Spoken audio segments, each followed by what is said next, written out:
All right. Good morning. Where have you been? Oh, I just went to Russia for a couple of weeks. No big deal. All right. I thought it had been like 4 weeks since we recorded last. It has been. Things are different. Things are different. But here you are back safe and sound. And we are ready to rock and roll We're on session 47 today. in session 46. It was a short note that KH wrote to Sinnett, and he was expressing concern for their little son, Denny, because Mrs. Sinnett was very concerned that he might have picked up an illness from being at the Hume house, because Mrs. Hume was very ill, I believe from tuberculosis. And she was concerned because his health was a little bit fragile that he might have picked up something. So KH did something very sweet. He sent a lock of his own hair for Sinnett to put in a pouch and attach it to a cord so that it would be worn at all times by the little boy near his lungs and heart. So that was a very sweet gesture on the part of KH. He's so thoughtful in so many different ways. Now we're on letter number 81, and we're back to the Hume drama that has been festering for several sessions now. Before we get too into it, a note on the hair in the locket. Are we calling that a talisman, or is there a name for that type of charged object with prana, with his prana? What's the proper name for something like that? Talisman or amulet. Mm-hmm. Okay. Either one, and that's exactly what it is. Mm-hmm. Something that has been charged by someone who knows how to do it and has that power, and definitely the Mahatmas do, and it radiates influence. Remember, though, he said, do not let anyone else touch it except for the boy and Mrs. Sinnett. And the reason for that was because it was a direct connection to the Mahatma, and someone with nefarious intent could use that to harm KH. The object itself is giving Denny good energy, and it serves as a connection in the etheric planes to the Mahatma. Exactly. Mm-hmm. So, letter number 81. Received at Shimla, autumn 1882. There's nothing, quote, below the surface, my faithful friend, absolutely nothing. Hume is furiously jealous of anyone who received favors, attention, or anything like that from us. Now, remember that for 2 or 3 sessions, we've been talking about this young man, Mr. Fern, who worked for Hume. And he was getting a lot of attention from both of the Mahatmas, both good and negative attention. But for many people, they don't care whether it's good or bad attention, it's attention. And Hume hates it when he's not the center of attention. And he probably won't admit it, though. But. No. He believes himself wronged because he failed to become our sole center of attraction. He is angry that no one admires him, and failing to catch me in a new contradiction, he impresses himself with the illusion that he is, quote, far more of an Advaiti than either Moria or myself ever were. An easy thing to prove since we never were Advaitis in the first place. Yes. And remember, we pointed out that the two groups in India that had access to these secret teachings were the Golugpa sect of the Tibetan Buddhists and the Advaiti group of the Brahmins. I wonder how similar the Advaitis are to the practitioners of Vedanta. Advaita Vedanta is a tradition. Vedanta is ideas, philosophies, and Advaita is a specific subgroup of that, which teaches non-dualism, meaning that all is one. Not all sects of Vedanta teach that. Mm-hmm. Then he writes an abusive letter to the old lady directed against us in order to soothe his feelings. This is KH talking. Yeah. Right? Are you really so generous as not to have suspected the whole truth long ago? Didn't I warn you? Is it possible that you have not realized that he will never allow even an adept to know more than he does, that his humility was fake, that he is an actor who acts a part for his own benefit, regardless of the pleasure or displeasure of his audience, and hisses and spits internally while admirably concealing his rage when they express displeasure even in the slightest degree? Wow. And remember that Hume, for many months, actually since the very beginning of the communications, has been trying to find their weak point. He is so far in advance of them intellectually that he is absolutely convinced that they have a weak point. Their ego, most likely, he thinks. And if he can just find that weak point, he can force them to give this information to him that he has been trying to get from the very beginning. When you say he's so far in advance, he believes he's so far in advance, but he's not. Clearly, no, but he doesn't get that.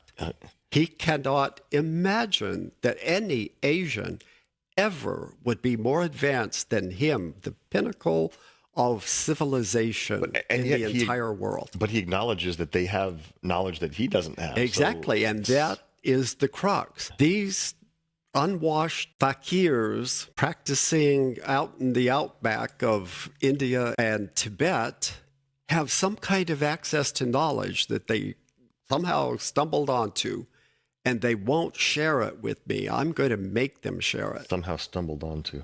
Wow. Not that at all. It's not by chance that they have. No, and he doesn't understand that. Mm-hmm. Every time I contradict and prove him wrong, whether it's a question of Tibetan terms or any other trifle, the record he keeps against me grows. That's what people like Hume do. They keep tallies. Yeah, he does keep tally. And he comes out with some new accusation. It is useless, my dear brother, to keep repeating that there are not, nor can there be any contradictions in what was given to you. There may be inaccuracy of expression or incompleteness of detail, but to accuse us of blundering is too funny. I have asked you several times to make notes and to send them to me, but neither Mr. Hume nor you have done it. And I have very little time to examine previous letters, compare notes, look into your heads, etc. I wonder what he's asking. I've asked you several times to make notes and send them to me. Because Hume keeps accusing them of saying one thing in one letter and then contradicting themselves in another letter. Okay. And he's done that several times. And KH is getting tired of it. He says, make me a list and I'll show you that it is not that we are contradicting ourselves, but only that you don't have the whole picture and you're not able to piece the two together. Yes, you are right. Hume has neither delicacy of perception and feeling nor any real, genuine kindness of heart. Now, this is obvious that Sinnett has sent a letter to KH about Hume, about this letter that he sent to HPB, and now KH has taken Sinnett into his confidence for a long time now and is revealing things about Hume that they can't discuss directly with Hume, but he wants Sinnett to know it because he has a very special relationship with Mr. Sinnett. Joy Mills is convinced that they knew each other in a previous lifetime, and that may very well be the case. KH and Sinnett. Yes, and that for whatever reason, there is a real connection between the two of them. He is one who would sacrifice his own family for any whim of his own, and would be the first to allow 100 victims if he needed one drop of blood, or insist on sati if it were the only thing that would keep him warm. Help his benumbed fingers do their work as he diligently writes a treatise on some philanthropic subject and sings Hosanna to himself in his mind. All right, he's getting a little carried away here, which he does at times, and he gets wound up. He does get wound up. So what he's talking about, 100 victims if he needed one drop of blood, he's talking about an actual practice from previous millennia where they would sacrifice 100 horses or 100 bullocks, oxen, to their gods in order to appease them. So it was an actual thing. And when he talks about sati, do you know what that is? No. Ooh. Sati was a practice in specific parts of India where if a man died, his widow would be put on the funeral pyre with him to burn with the body. Fortunately, it wasn't widely practiced, but it wasn't made completely illegal until somewhere around 1970 something, I believe, or 80 something even. Oh my God. So it was practiced by a few little sects of Hinduism. You think I'm exaggerating? Not so, for you have no idea of the potential selfishness there is in him, of the cruel, remorseless egotism he brought back with him from his last incarnation. A selfishness and egotism which remained latent only owing to the uncongenial soil of the sphere he is in, of his social status and education. This is interesting. He obviously had a previous incarnation that caused this extreme concentrated egotism within him. Egotism, same thing, I assume. Yes. It seems like some letters, KH is just digging into Hume a lot, and some he's saying, oh, he's kind inside. And that is absolutely true. And this is a sort of thing that he would be accusing him of contradictions. I wonder why, if there's even an inkling of these kinds of feelings towards Hume, why are the masters associating with this person? Like nowadays, why would they give an ounce of their energy to someone like this? Most people, almost 100%, would have cut him off a long time ago. Well, people meaning masters would cut him off. No, meaning just people in general. But he has money and influence. Yes.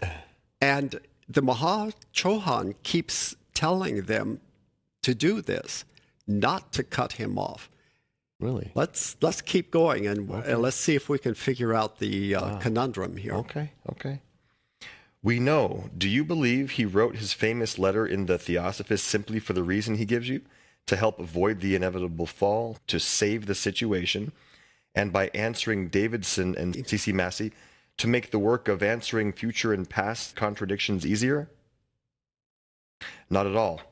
If he remorselessly sacrifices HPB and the author of the review of the perfect way in it and shows the brothers as inferior in intelligence to the educated European gentleman and devoid of any correct notions about honesty or right and wrong in the European sense, and as selfish and cold, stubborn and domineering, it is not because he cares one bit for either of you, least of all for the society, but simply because he is too intelligent not to have foreseen in his mind, and he wants to protect himself, to be the only one that comes out unscathed, if not immaculate, in case of a crash, and to dance, if need be, the death dance of the Maccabees over the prostrate body of the TS, rather than risk that the great I am of Shimla be sneered at. That was the longest sentence of all time. You said that last time. This is longer. This is longer. Jeez. Yeah, there's a lot of information in this, so let's break it down. Now that you've read it all in one go, let's break it down. He says here that if he remorselessly sacrifices HPB and the author of the review of the perfect way in it, all right, so the author of the review of the perfect way was A.P. Sinnett. So he obviously said something very derogatory about HPB and about Sinnett. But when Sinnett wrote the review, he wrote it anonymously. So most of the readers had no idea who wrote that review, but Hume did. Hume knew exactly who it was, and he's trying to poke both of them. And The Perfect Way was? The Perfect Way was a book on esoteric Christianity written by Anna Kingsford. And we'll encounter a lot more information about her in the upcoming months. She wrote a book about esoteric Christianity, and Sinnett wrote a review of it. And then he says, It shows the brothers as inferior in intelligence to the educated European gentleman and devoid of any correct notions about honesty or right and wrong in the European sense, and as selfish and cold, stubborn and domineering. And then what else does he say here? It is simply because he is too intelligent not to have foreseen in his mind, and now he wants to protect himself to be the only one that comes out unscathed, if not immaculate. In the case of a crash, if everything comes crashing down, he's not going to be part of it. So he's trying to set himself apart. And if need be, to dance the death dance of the Maccabees over the prostrate body of the TS. Now, what is the death dance of the Maccabees? You ever heard the musical piece Danse Macabre? Oh, okay. Look it up on YouTube. Danse Macabre, a French word meaning the macabre dance. It was actually what was done during the Middle Ages when 50 million people died of the plague in Europe. And death was everywhere, all around. And it got to the point that they were kind of making fun of the fact that death was living with them at every turn. And so they would actually do these rituals of macabre dancing. Yeah, the Middle Ages was very strange, very, very strange. Hume is setting things up so that he won't be burned if everything else goes down in flames. Wow. Let him quote the unhappy phrase as many times a day as his breath will allow, if it can in any way soothe his ruffled feelings. I don't know what the unhappy phrase is, but maybe we'll be able to figure it out. The first time I contradict what he says in his article, he will turn around in fury and express his disgust at what he will call my, not his, contradiction. He's so convinced that he is far superior to the Mahatmas that if he can't understand it with his brilliant mind, then the problem is theirs. You can't explain it well enough for me to understand it. That's on you, not me.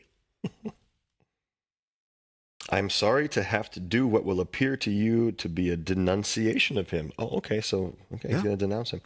With such an intellectual acrobat, ever ready to perform the grand trapeze, whether in reference to what he states verbally or puts on paper, even we have to appear beaten.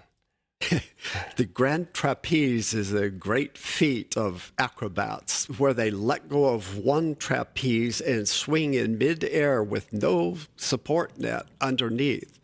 So if they miss that next trapeze that they're aiming for, they'll fall to their death.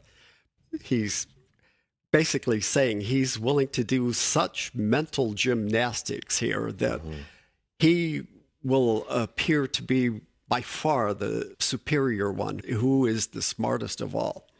He wants them to appear as if they are beaten. Here's what he's doing. He, for the longest time, accused the Mahatmas privately in his letters. And that didn't work. After months and months of trying to find their weak point, he still hasn't accomplished his goal. So now what does he do? He's like, I'm going to take my case before the public. Let's let them decide. We'll make this into a trial. You against me, the Mahatmas against A.O. Hume, the grand intellect. Let's see what the public thinks of this.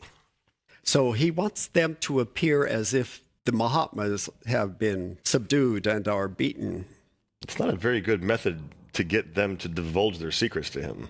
No, but he's getting desperate. This is what desperate people do, and he's a bully. He's absolutely a bully. For the latter, we care very little personally, but then he is ever ready to crow victory in his private letters and even in print. He is willing that we should exist. He is willing that we should exist? Yeah, he's willing to admit that we exist. Okay. He is willing that we should exist, but he will never admit to recognize such powers or knowledge in us as would render his unasked advice and interference as ridiculous as they are useless. So he admits that they have power.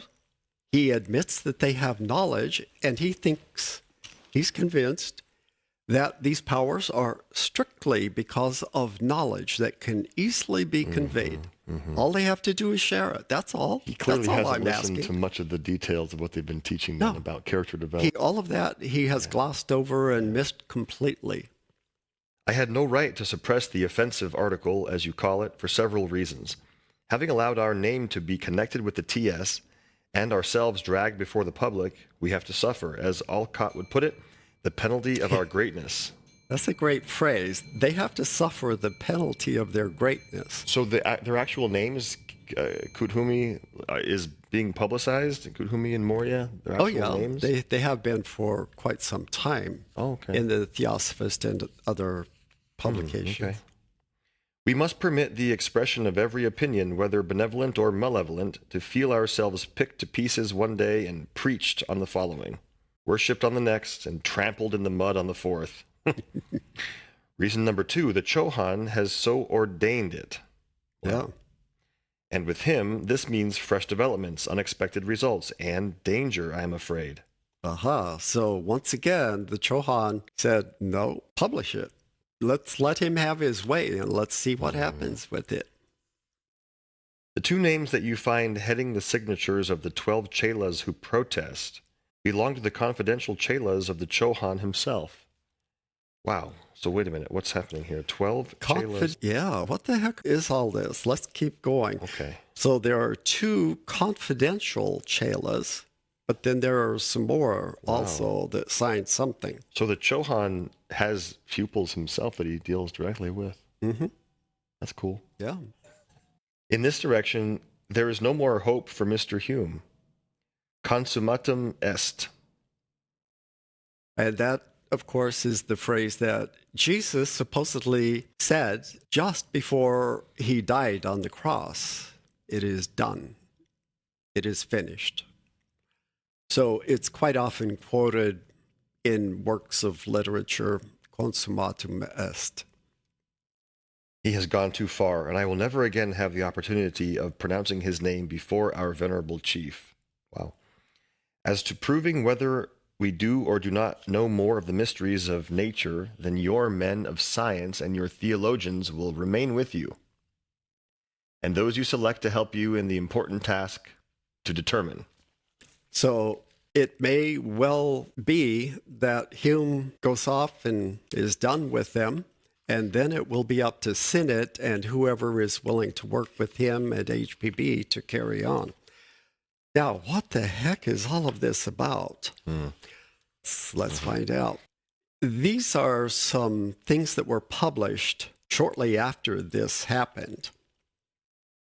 And these were all in the Theosophist magazine for September 1882 on pages 324 to 326. Now, when you say these, we're looking at a different document here. We're looking at extracts from the Theosophist that came out the following week or so. And this information is not in the Mahatma Letters book. You've gone to a different source for this. Right. Okay. You can go online. Theosophyworld.com has actual images of all of the Theosophists from the very beginning. You can go back to 1882, 1884, 1880. October was when it started. So, yeah, you can go back and actually see all of those old Theosophists if you want to. So the first thing is Hume sent a letter to HPB and wanted it included in the Theosophist because he wants to put the Mahatmas on trial before the public. I haven't been able to convince them that I'm more intelligent and far more advanced than they are. So let's see what the public has to say about it. And he denounced HPB and Sinnett in the process just because that's what bullies do. They try to put other people down because that makes them look more elevated. So he's using several different techniques here that bullies use. And let's just kind of flesh them out as we go along. So this first letter of introduction is from the editor of the magazine, who is HPB. And she was furious, of course, when she received the letter from Hume. So she said, I wanted to just throw it in the fire immediately. But my guru said, no, you're going to publish it. And she wasn't the least bit happy about that. So let's see what she has to say about it before we read Hume's letter. And she titled this CCM, which stands for C.C. Massey. That was his pseudonym, so to speak, in interactions with the Theosophist magazine, and Isis Unveiled, the book that she had written through her connection with the Mahatmas, several of them, more than just KH and Moria. I didn't realize she was the editor of the Theosophist magazine. Oh, yes. HPB was the editor of the magazine. Yeah. Oh, my goodness. Yeah. She founded the magazine along with Colonel Olcott. That was their main source of income. They didn't get paid anything to build this society up. So they had to figure out their own way to survive and to make money. And whatever money they didn't have to use for their own expenses, they gave to the society because the society had no income other than their membership fees, which didn't by any stretch of the imagination cover all the expenses of operating this society. Is every edition available online somewhere? Yes, they are. Okay. I don't know about the most recent ones, but I believe even they are, if not on that website, on other websites. And by the way, Hume, when he wrote the letter, didn't sign A.O. Hume, he signed it H.X. so that he would be anonymous to most readers, but all of the insiders could figure out immediately who it was. From Theosophist magazine, September 1882, pages 324 through 326, CCM and Isis Unveiled. We published the following letter from, quote, HX, under strong personal protest. Yeah, she didn't want to even put it in the paper. Wow. Another paper signed by several chelas, all accepted pupils and disciples of our masters, that immediately follows it will show our readers that we are not alone in feeling pain for such an ungenerous and uncalled for criticism, which we have every right to consider as a very one-sided expression of a merely personal opinion. Why would she protest it if she sees the bigger picture here? Because she's in touch with the masters, and if the Chohan is telling them do this, she doesn't agree. Or does she not know? Or she will absolutely do whatever they tell her to. Of course she will, but I think she would agree. But yeah, if it were up to her, she would throw it in the trash and be done with it. But, and she is emotional. Mm-hmm. She has her flare-ups, but she's still going to do whatever she's asked to do. If it is not fair for a European to judge an Asiatic according to his own Western criterion, how much more unfair it becomes when that same standard is applied by him to an exceptional class of people who are, owing to their recognized learning, wondrous powers, and especially their great purity of life, exempted from judgment even by their own people, the teeming millions of Asia. And herein lies the problem. The people in Asia, and specifically in India, know of these Mahatmas. They don't know who they are specifically, but they have legends from thousands of years back of these great teachers that came from the north and that live among them and that have shared their wisdom with them for thousands of years. This is part of their culture. This is part of their tradition. In the Western world, they're completely clueless, have no idea that that kind of person even exists. If you go back far enough, you'll hear some vague references, but nothing that would be in the culture of that day. that it was still an actual thing in modern times in 1882. Our correspondent must be aware of the fact known to every child in India, the existence of those whom the numberless masses of Asians call Mahatmas, great souls. For long ages they have been regarded as a law within the law. The intuitions of the masses can rarely fail to instinctively perceive great truths. We can see no reason why a hitherto unknown and profoundly secret fraternity, a handful of men who have strenuously avoided coming into contact with the outside world, should be so unceremoniously dragged before the gaze of a perfectly indifferent public and then cut up piecemeal by one dissatisfied student for the supposed benefit of a few who aren't even lay chelas. I'm glad she's saying all this. Yeah. I wonder if the masters would approve of this little introduction here. Absolutely. Oh, okay. Absolutely. They have no problem with her stating her opinion. Okay, good. All right. However, since it is the desire of the masters themselves that the above criticism should be placed before the public, for whose opinion they care less than the Great Pyramid does for the hot wind of the desert sweeping over its ancient top, we have only to obey. Perchance it may do good in one direction. It gives the key, we think, to the real reason why our brothers feel so reluctant to show favors, even to the most intellectual among the European would-be mystics. Editor. Yeah. So at the end, even though she's quite upset about this, she says maybe something good will come of it. And that is, at least a few people will recognize why these Mahatmas aren't capitulating to the demands of people like Hume. So this is the letter now. This is the famous HX letter. Yes. Buckle up. Now, this is interesting. So keep in mind, here's this supremely intellectual, civilized, highly educated, erudite man who is trying to win the debate between him and the Mahatmas as to who is right. And so he's going to present the facts, but he's going to do it in a way that makes him look like he's completely innocent. Just watch how he does it. How close are Hume and Sinnett? Are they friends? Who? Hume and Sinnett. Well, remember that they only interact physically with each other during the summers when Sinnett and his family are living in Shimla. Mm-hmm. So for about 5 months out of the year, they are living in the same town. And in fact, in 1881, they lived in the same house, Hume's new mansion that he built. Right. And even HPB was living there for a few weeks.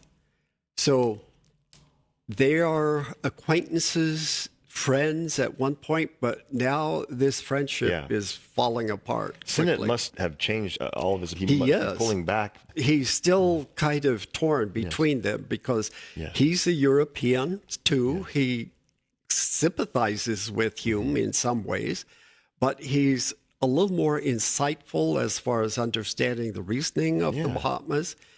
So he's kind of caught betwixt and between. Okay, here it is. To the editor of the Theosophist, Dear Madam, I don't think the explanation on page 288 of the last number of the Theosophist of our friend CCM's difficulties is entirely satisfactory. C.C. Massey had written to the Theosophist and said he didn't understand some things, and specifically from Isis Unveiled. And HPB wrote a reply to that. And now Hume is saying, I don't think that was adequate, what you wrote. First, I think it's a pity that it is not plainly stated that Isis Unveiled, for all but the Adepts and chelas, teems with what are practically errors. Passage upon passage conveys to ordinary readers completely erroneous conceptions. No uninitiated person can take a single passage in this work relating to occult mysteries and infer therefrom that he knows the real meaning. So he's now starting to push down other people so that he is perceived as quite wise and intelligent. We do note that the way it's written is extremely hard to understand. So he's not totally wrong by No, saying it, he's but not, and they've admitted it. But here's what he's doing. He's pointing it out as if he's the only one that recognizes that and the only one that knows that. And he's, for the first time, revealing that. he's trying to sway public opinion also. Yeah, he's massaging the facts to suit his purposes and to aggrandize his own ego and his sense of importance. The fact is, ISIS never has been and never will be unveiled to any outsiders. Well, that's kind of the point. They weren't. And they have admitted that from the beginning. It's yeah. exactly what's stated to anyone who has read it with any attention. All that can be said is that a few rips have been made in the veil through which those knowing how to look can obtain glimpses of the goddess. The work was essentially destructive in character. Wow. It never seriously aimed at rebuilding, but only at clearing the way for that. All that deals with occult mysteries was purposely written so as not to convey correct ideas to outsiders, while at the same time the correct ideas were given sufficiently plainly to permit their recognition by initiates. Besides that, the text, much of it written by different adepts imperfectly acquainted with English, had to be put in shape by yourself, in those days no great English scholar, Pushing her down farther. and Colonel Olcott, who was quite ignorant at that time of the occult philosophy. Pushing him down. So he's using terms that if they said, why would you call me ignorant? Oh, I didn't call you ignorant. I just said you didn't know the philosophy that well. So he's manipulating people's opinions. Put HPB down, put Colonel Olcott down. Yeah. The reason was that a number of distinct errors were introduced into purposely dark and misleading statements by those putting these statements into English. If I am correct about this, it is best to say so plainly once and for all and avoid what may otherwise become a perpetually recurrent demand for reconciliation of the apparent discrepancies between passages in Isis and passages in the Theosophist. So if I'm correct in this, just admit it. Say, you know what? You're absolutely right. You are so brilliant. That is a very good observation. That's what he wants. Flowers smell really good. Secondly, it seems to me that it should be clearly understood that what we lay disciples write on the subject of occult philosophy is not to be taken as exhaustive or as necessarily correct to the letter in every detail. It is not pretended that articles like the Fragments or the Review of the Perfect Way are to be considered as authoritative or final, but that no verbal inspiration is claimed for them. They will often fall short of perfect accuracy even in the points they deal with. So he's quite willing to brag that he's a lay chela along with Sinnett, but he wants some special recognition. And he says, yeah, we're lay chelas, but we're not given the same access to information that the real chelas are. If C.C. Massey wants to know why he and others like him, honestly anxious to learn the whole truth, can't grasp it at once, the reply is that those who presumably know best and who hold the keys to it declare that the time has not yet come for giving more than stray glimpses of that truth to the world. It would be well for C.C. Massey and others unacquainted with the East to remember that it remains with the adepts to give us little or much, and to give it promptly and freely, or slowly and grudgingly. Knowing that they do have this option, it is a sin not to communicate to the world all the knowledge they possess that would not involve conferring occult powers on unworthy people. He's saying here, I realize there are some things they can't reveal because they would be misused by people. Fine, I'm okay with that. But anything else that doesn't involve the release of information for developing occult powers, you owe it to the world to release that immediately. Stop holding back. Keep going. Wow. Whether one is a man or an adept, all the knowledge he possesses he holds in trust for his fellow men. Interesting. He may reserve for specially tried disciples such knowledge as would invest men with abnormal powers over their fellows, but the rest he must give. But they reject any such idea and maintain that the knowledge they possess is their own special property to communicate or not as they please, and they consider this communication the greatest possible favor and one which must be worked for. So, in other words, he's saying these guys are extremely selfish. These selfish Asiatics, or Asians as we would say today, they're being completely selfish and unreasonable. But he's using very suave language to say that. And you can probably see how this is going to be convincing. We see this yes. exact same thing going on in politics today. We see manipulation of facts and truth and convincing the masses to believe something. And if you're doing it in any way that people resonate with, they're going to believe you. The first time I read through this letter, the HX letter, I thought, well, that's not that bad. And then it was only as I delved more into it that I'm like, oh my God, what a pompous ass this guy is. Is this redacted at all, or are we reading the full thing? No, this isn't the full letter, but it's 95% of it. So only about 5% has been... I did deduct quite a bit at the end because it went off into something else, and I'll explain that. Okay. But for the most part, these are his words with only very few changes. Even when disposed to teach, their ideas of doing it differ completely from ours. Well, duh, they're a completely different culture than yours. Yeah. If we wanted to teach anything, we would do it piece by piece and each branch with perfect accuracy. Well, that dude, you come from a different world than these guys do. Why would he think that? That's okay.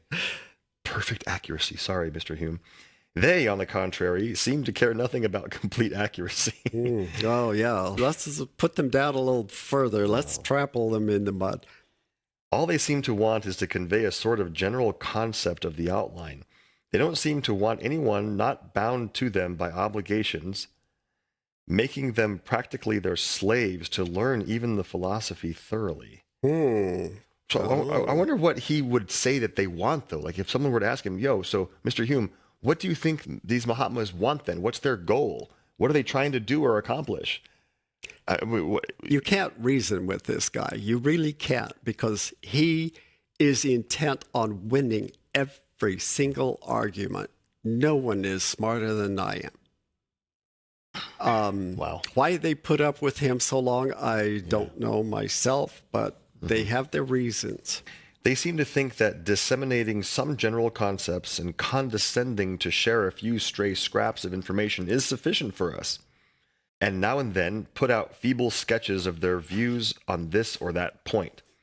I could certainly, in 1 week, teach any ordinarily intelligent man all that we have managed to extract from them in 18 months. You see how pompous this guy is? I cannot believe. Yeah. So most people who read this letter are going to say, you know what? He's absolutely right. If I were in his position, I'd be upset too. And we're talking about Europeans who have next to zero understanding of who these Mahatmas are, why it would even be important for them to exist. Well, unless they're studying with Theosophical Society.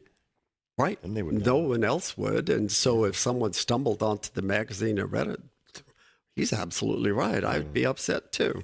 From the point of view of any educated European gentleman, nothing can be more unreasonable than the position they take. But from an Oriental point of view, this position, which is so repulsive to me, and which more than once has caused me to be on the verge of breaking my connection with them. I may just give this whole thing up. European Theosophists should realize this, that one might as well argue with a brick wall as with the fraternity. Wow. Since, when unable to answer your arguments, they calmly reply that their rules do not allow this or that. To me personally, it appears far from a hopeful business, this dealing with the brothers. One may respect all the great knowledge they possess along certain lines, and the extremely pure and self-denying lives they lead, and even love some, if not all, of them for their geniality and kindly natures. But their system and traditions are opposed to our ideas of right and wrong, and to me it is doubtful whether we shall ever be able to get any good out of their teaching that is commensurate with the expenditure of time and energy that it involves. Oh So my he God. gives them a few accolades. Oh, well, they are kind and they are very pure, but look at all these problems with them. It's hardly worth it to put up with all the rigmarole that they are putting us through just to learn a few things. At the same time, they, and only they, possess the highest knowledge.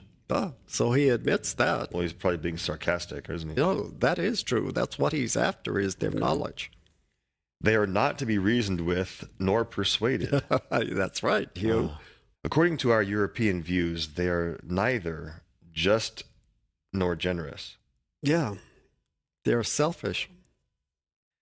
In a dozen different ways, they fall short of the European ideal of what men so elevated in learning and so pure in personal life should be. But for all that, they alone hold the keys that unlock the secrets of the unseen world. And you must either accept them as they are in hopes you may be able to do a little good for others, or give them up entirely and devote your energies to the service of your fellows on a lower, but certainly a more promising field of endeavor. Yeah. Hume, the great philanthropist, remember? He does do philanthropy, but only if he is the center of attention at all times. Yeah, my goodness. All right, we're almost done with this letter here. The brothers honestly believe themselves to be entirely right in all their ways. It is equally certain that no ordinary educated European would completely agree with them. It may well be that they are right, despite how it looks to us, and we are wrong. But without this knowledge, which we haven't the slightest hope of ever acquiring, no European will see it that way.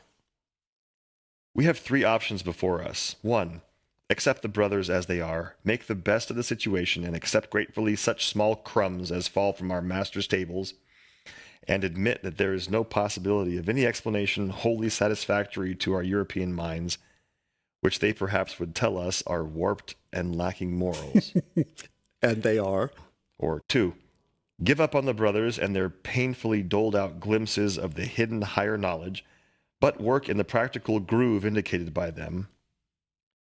Or 3, cut off the concern altogether as affording no prospects of any practical results at all commensurate with the time and energy demanded from those who aim to be more than nominal members of the TS.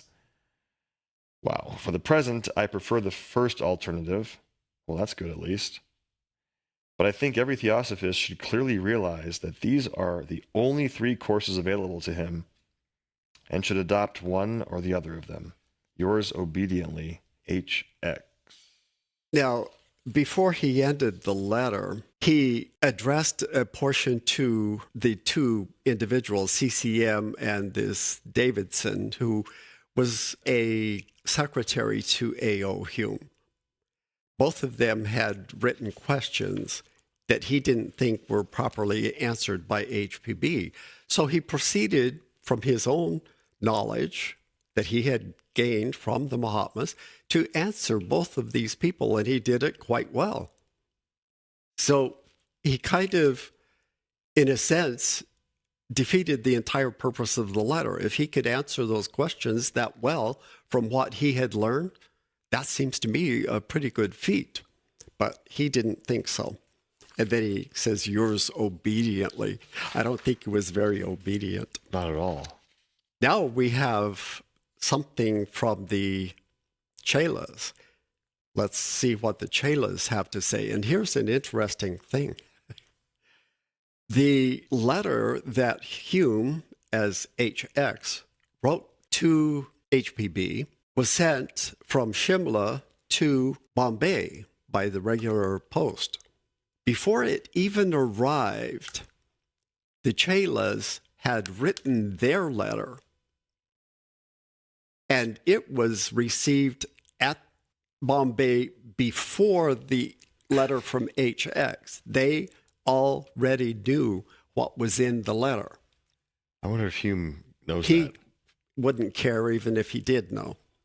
Well, he wouldn't believe it. He wouldn't believe it. No, he wouldn't. He's so strange. So this protest, this letter was published right there with it? Yeah, Right. so all three of these things, HPB's introduction saying we hate to put this in here, but we've been ordered to do it. Maybe some good will still come out of it. HX, Hume's letter, and now the chelas are going to put in their 2 cents. What does Hume think of this? I know we're going to get to it later. I have no idea. We don't know how he feels later on about this? We'll cover all of those incidents as they come up. I want to know right. More to go. I want to know right now. Patience. Because when he gets the magazine, he's like, "Ooh, my letter's going to be in here," but it's sandwiched between. He only sees what he wants to see. In his head, he ignores anything that doesn't make him the focal point. As I said before, they don't care whether it's good reviews or bad reviews. It's still attention. As long as the attention is on him, he doesn't care what it says. For more context, can we see who the chelas are that you're talking about, or that wrote this? But let's look at that at the end. Okay. But what do you mean by? Just better for context to see who's writing this. Oh, well, two of them we already know. It's these people here. Right. But two of them we know are kind of secret chelas that are directly connected with the Maha Chohan. And then others are various chelas, and only a few of their chelas of KH and Moria. We have actual names here. Yeah. This is amazing. Yes. Wow. Okay. We'll reveal who they are at the end. Okay. A protest, it's titled. We, the undersigned, accepted and probationary Hindu chelas of the Himalayan brothers, their disciples in India and northern Kashmir, respectfully claim our right to protest against the tone used in the above article and the bold criticisms of HX, a lay chela. So they're specifically pointing out he's a lay chela. We are accepted, or at least probationary chelas, that are still on track here. And a lay chela is not a chela. No, it's someone who supposedly is only interested in the exoteric doctrine, who would never have access to the inner secrets. But Hume wants everything revealed to him, even though he isn't willing to go through any of the trials that the Mahatmas have said are absolutely necessary. No one who has once offered himself as a pupil has any right to openly criticize and blame our masters simply upon his own unverified hypotheses, and thus to prejudge the situation. And we respectfully maintain that it is unbefitting one to whom exceptional favors were shown to drag their personalities as unceremoniously before the public as he would any other class of men. Belonging to the so-called inferior Asiatic race, we cannot help having for our masters that boundless devotion which the European condemns as slavish. The Western races would do well to remember that if some of the poor Asians arrived at such a height of knowledge regarding the mysteries of nature, it was only due to the fact that the chelas have always blindly followed the dictates of their masters, and have never set themselves higher than, or even as high as, their gurus. The result was that they were sooner or later rewarded for their devotion according to the merits of those who, owing to years of self-sacrifice and devotion to their gurus, had in their turn become adepts. Those who follow the dictates and the rules that have been in place for thousands upon thousands of years achieve results. Hume wants to be made an exception, and they made all kinds of exceptions, but the result was that they didn't appreciate it. These real chelas do appreciate it because they've gone through the pain, the self-transformation that is required, and thousands upon thousands of hours of effort and trying to figure out things in their own minds. It's not just a matter of doling out information. It's a matter of getting a little bit of information and then applying it in your life and seeing how it works in 1,000, a million different ways.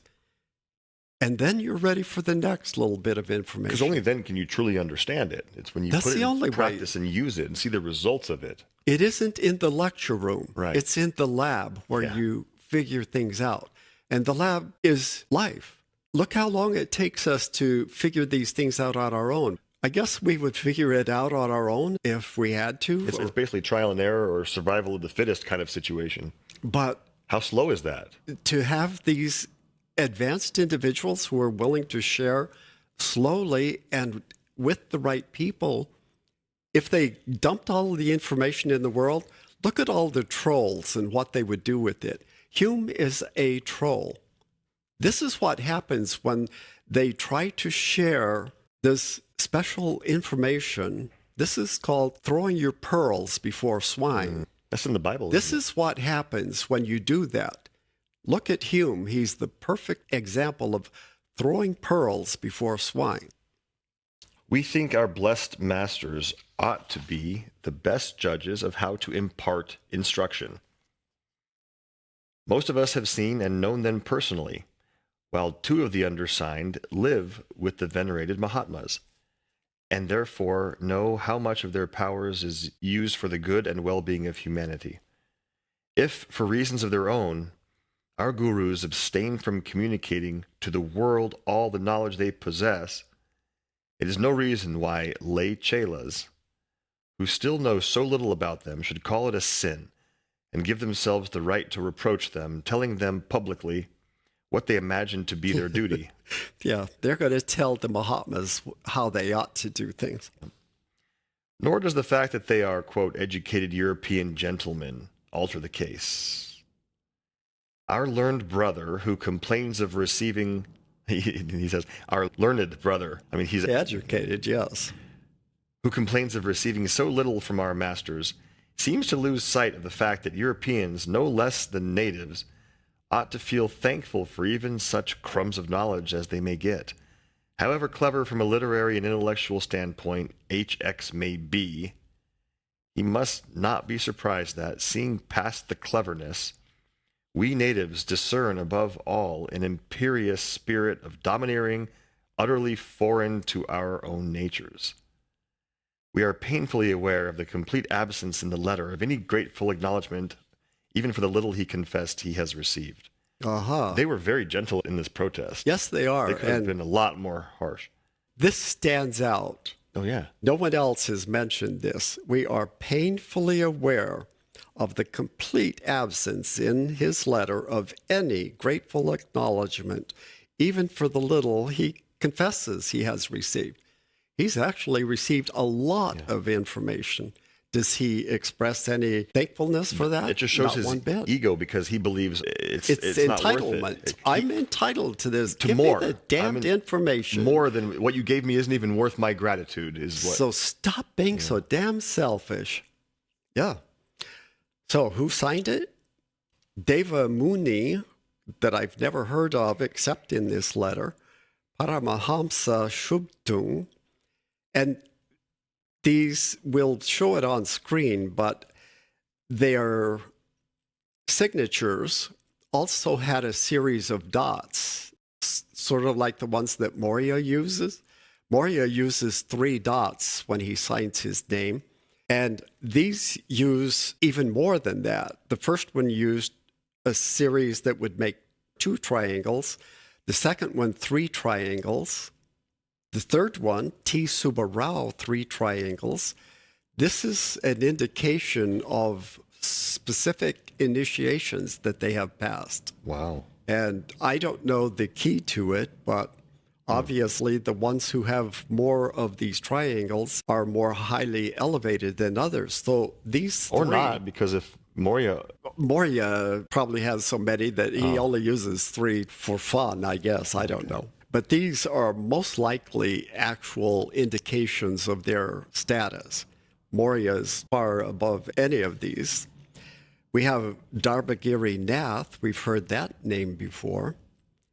And S. Ramaswamyer is one that I don't think we've mentioned before, but he was one that actually saw the masters physically. And I think we will get to that later. Oh, I was assuming that these were in touch with the masters Oh, all the time. all of them are. Many of them have seen them physically. Why would we assume that these aren't seeing them all the time, though? It seems They like- do see them astrally all the time, frequently. Okay. All of them do. Okay. Gwala K. Deb, we've heard of. We're going to hear a lot more about him in the next session or two. Nobin Banerjee, T.T. Garudas, a couple of others. And then at the very end, we have Damodar K. Mahavallankar, FTS, our good friend Damodar. All right, so that was the protest by 12 chelas. Why would their signatures not be actual pen ink? Yeah, of ink course. signature? This was printed in the Theosophist. I had to actually take a copy of how they were printed in the Theosophist to get all of the little dots. I wonder why the Theosophists wouldn't have printed an image of their ink signatures. Because the They couldn't scan. technology at the time, they could, but it was extremely expensive to take a photo and include that in a publication. Okay. That was what was included in the Theosophist. And now we can finish up that letter that brought about this whole thing, the letter from KH to Sinnett. I hope, my dear friend, that you will try to impress upon Mr. Hume the following fact. Even though the work he has done for the society could ultimately become quite important and might have borne the most useful fruits, his denunciatory letter has nearly ruined the work done by him. People will now regard him more than ever as a lunatic. Some will believe him, though. Some will think he's truthful. Yeah, but they don't care about that. They only care about the ones who are willing to put forth enough effort to investigate the whole thing. Maybe it will intrigue them to look deeper. Okay. And the ones who do know will see he's a complete lunatic. Hindu members will blame him for years, and our chelas can never be made to look upon him except in the light of an iconoclast, a haughty intruder, incapable of any gratitude, hence unfit to be one of them. Imagine if they accepted him as one of their regular chelas. He would have to be above all of the others. That's the only way he would have it. You think that they would accept that? It seems like he'd be someone very easily swayed to the dark side. Exactly. And we don't know the outcome. Because the Dugpas would say, ooh, we'll tell you what they won't. He's there in a second. In a second. Yeah. We're going to see some really good information about Hume coming up. Not in this session, so you'll have to tune in again. Tune in. Isn't that a funny phrase? Tune in. Like, Yes. find the frequencies. Yeah, exactly. This you must give out as your personal opinion, but not, of course, unless it meshes with your own views and reflects the expression of your real feelings in the matter. I personally am ordered not to break with him until the day of the crisis comes. Remember, the what's the Maha crisis? Chohan ordered them to put pressure on Hume. Let's put some pressure on him because we're coming up to the 7-year anniversary here and we need to know where we stand with him. If we put pressure on him, he's going to break one way or the other. So this was intentional on the part of the Maha Chohan. If he desires to retain his official position in the eclectic, help him do so. If not, I beg you most urgently to accept the position of president yourself. But I leave all this to your tact and discretion. Let him also know that the protest of the chelas is no work of ours, but the result of a positive order emanating from the Chohan. So once again, the Chohan ordered that HPB publish the letter from Hume, but he also at the same time said, okay, any of the chelas who want to sign a protest, let them put together a protest and that will be published too. Wow. The protest was received at the headquarters 2 hours before the postman brought the famous letter, and telegrams were received from several chelas in India on the same day. Oh, okay. Yeah. So the protest arrived before the letter even arrived at the headquarters. Wow. This, along with the footnote sent by Dwell Cool to be appended to Oxley's article, the September edition is certain to create a sensation among the mystics of England and America, not just among our Hindus. So it's going to get a hell of a lot of attention. Do we have the footnote by DK? Yeah. It was another article that was printed in that, but it has nothing to do with this particular piece of drama. The question of the brothers is kept alive and may bear its fruit. Mr. Hume's pen spurts the bitterest gall under the mask of philanthropy. Wow, that's very eloquent. Assailing us with weapons which, imagined as lawful and legitimate, instead wield ridicule and abuse. He's very good with his language. And yet he has so preserved the semblance of a sincere belief in our knowledge that we are more than likely to be thenceforth remembered as he has painted us, and not as we are in reality.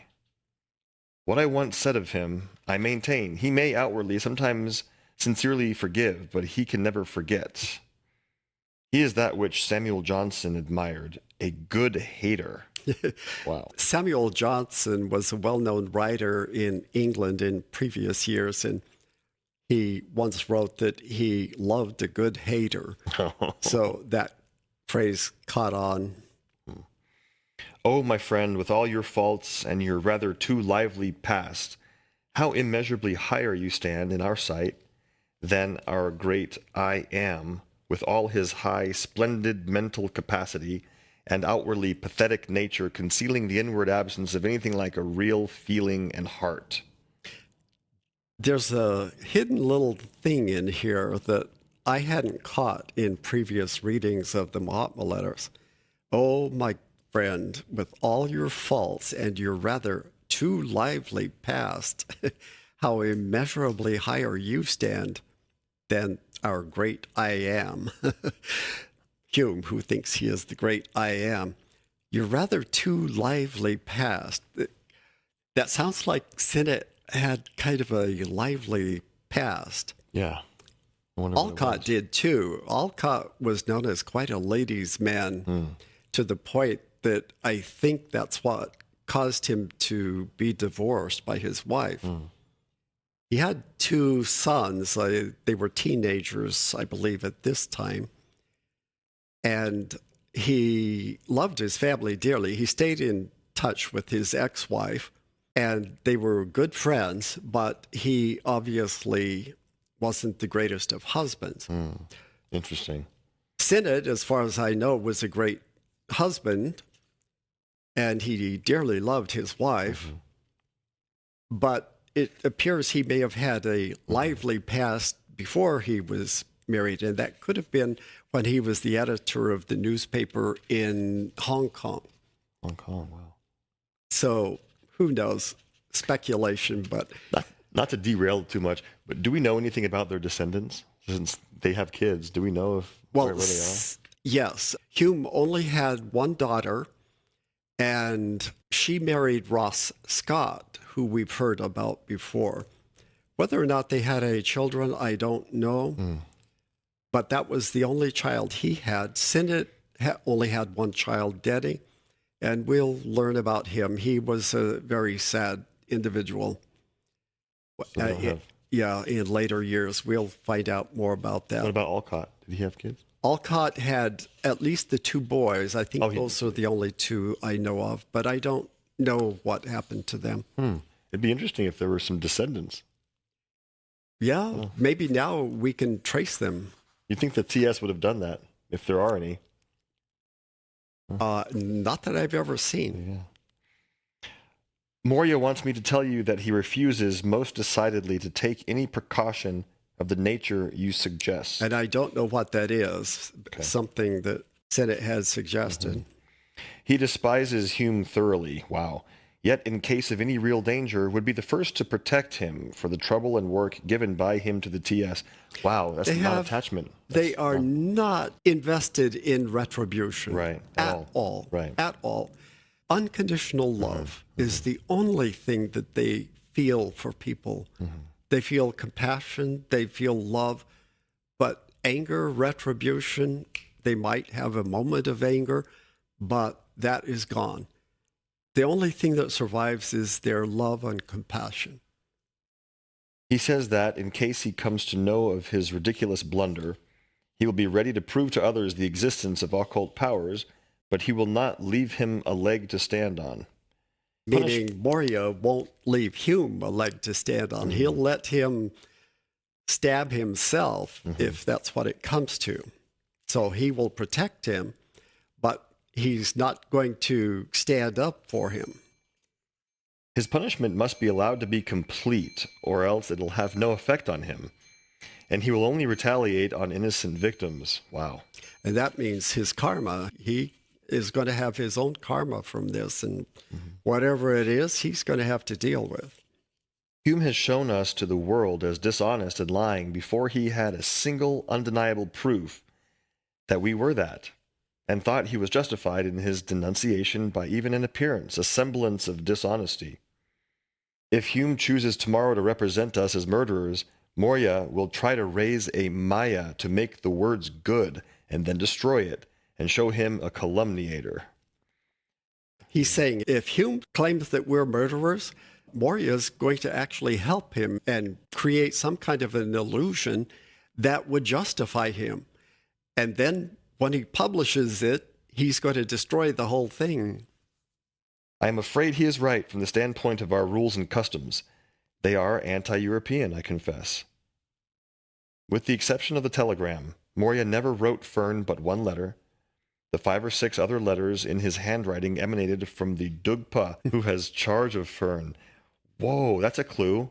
So they asked the Dugpa to impersonate Moria. Right. And we pointed that out when we talked about Fern. He thought he had received 5 or 6 letters from Moria, and he also was convinced that he had had 1 or more visions of 3 people, 2 Mahatmas and the Maha Chohan.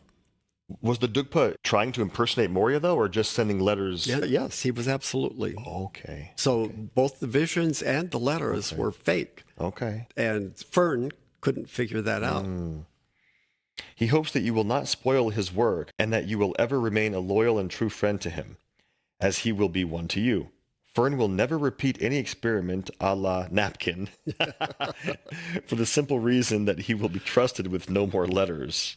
Yeah, and as far as we know, he did only receive 1 legitimate letter and 1 telegram. Nothing else. The other letters were phony. I wonder what was in those phony letters. I'd like to see them. I don't know. We only have the real one. Yeah. I have received a letter from Colonel Chesney and will answer it in a few days with a young chela who will deliver it to your care with my respectful greeting. I forgot. So Chesney was invited to correspond with them as well, directly? Apparently. Oh my gosh. And KH has a young chela who will deliver it to your care. Do not frighten the boy. He is ordered to answer all the questions he can answer, but no more. From Shimla, he will proceed to Bodh Gaya and Bombay on business and will be back home about November. With sincere friendship, yours, KH. I have received a letter from Colonel Chesney and will answer it in a few days, sending it with a young chela who will deliver it to your care with my respectful greeting. Do not frighten the boy. He is ordered to answer all the questions he can answer, but no more. This is going to come up in a next exciting episode. This is, again, a really, really interesting episode. So, yes, there was a young chela that came to deliver this letter. Yes, Sinnett did speak to him, and there was a tremendous amount of confusion that reigned after that. So there we end the famous episode of the HX letter. This tells us, though, all that we are learning here about the interactions of these Mahatmas with their European lay chelas, who they were hoping to transform into real chelas. Why none of them worked out. We have other Asian chelas that are moving along in the normal process. These European chelas, as far as we know, none of them worked out. We certainly never got a successor to HPB in the same style that she was, an accepted chela who was so pure that not only could they communicate with her psychically, they could go into her body and write and talk as if they were using that physical vehicle for their own. It's so interesting that in 150 plus years, there hasn't been one. Not that we're aware of. If there is one, please raise your hand and please give us some teachings. But I haven't seen them. Here's what we do know, though.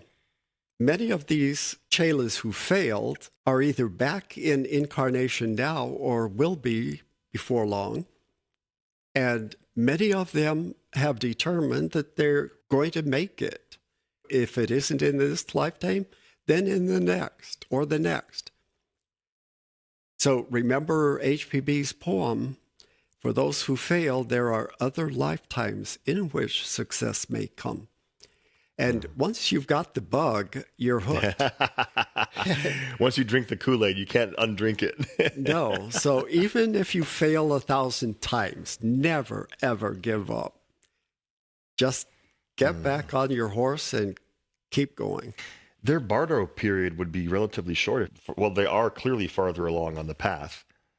Only those that have made a certain amount of progress within one lifetime would be able to forego that bardo, the devachan period. You can't really forego kamaloka. You're saying that chelas have the ability to forego devachan? Well, their higher self and the Mahatmas would make that choice. Okay. The personality can't make that choice. But yes, they can forego, if they've made a certain amount of progress, it is ordained that they are allowed to forego their devachan period, which otherwise would be hundreds of years, and come back immediately to continue the work.